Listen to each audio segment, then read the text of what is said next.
I woke up to a text from YSU announcing that we were having a tornado drill, and I thought that was ironic considering we were going to talk about that book today. Excellence at Work is sponsored by Youngstown State University. I've kind of taken inspiration from the May 1985 super tornado storms that we experienced in the area that came through and wrecked the place pretty badly. I'm always writing about this place, but in this book, I took the inspiration from an event that happened in the place years ago when I was around 10.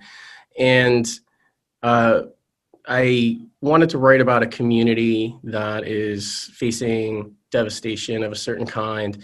And in this book, the superstorms that come through and the tornadoes that come through, all of them at F4 and F5 levels, which are like the highest on the Fujita scale for measuring the strength of tornadoes, do so much damage and so much unexpected damage that catastrophe happens at a local school and a large amount of students and teachers' lives are taken in it, which on top of the devastation throughout the community itself, puts them into an even deeper despair than normal.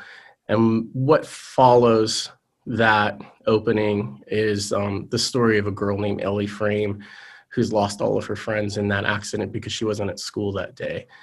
And she, throughout the course of the novel, tries to reconstruct and document their lives since they didn't have a chance to.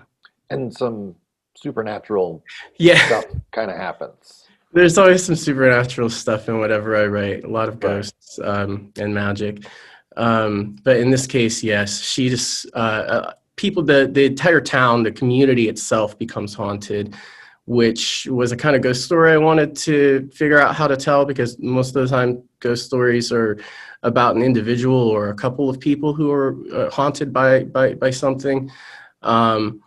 And everybody else thinks, oh, they're out of their mind. Talk a little bit about some of the some of the recognition that the book has got. It was also chosen for the Choose to Read Ohio program,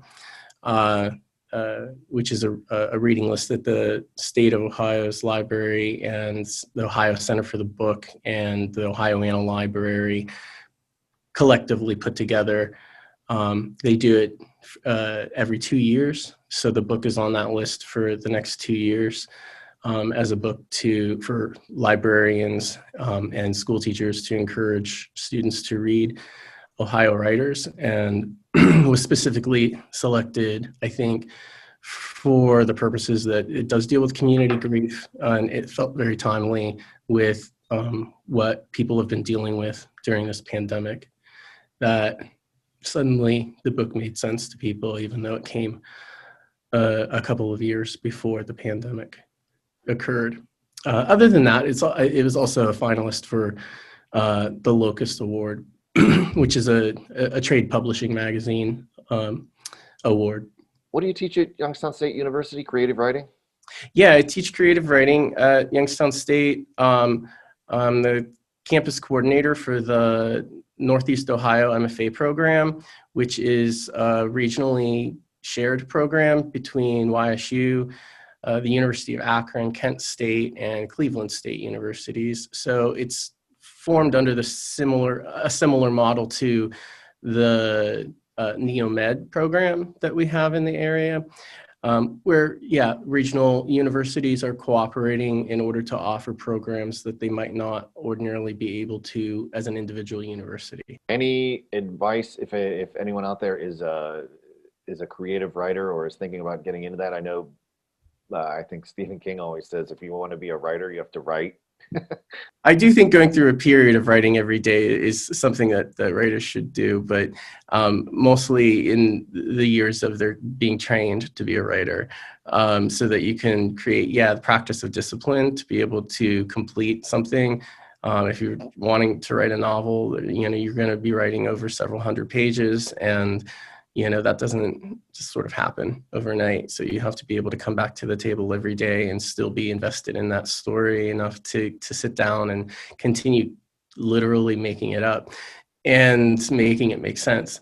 But I also think, aside from the practice of discipline, of sitting down and doing that, the other thing that I always tell people who want to write is to read widely.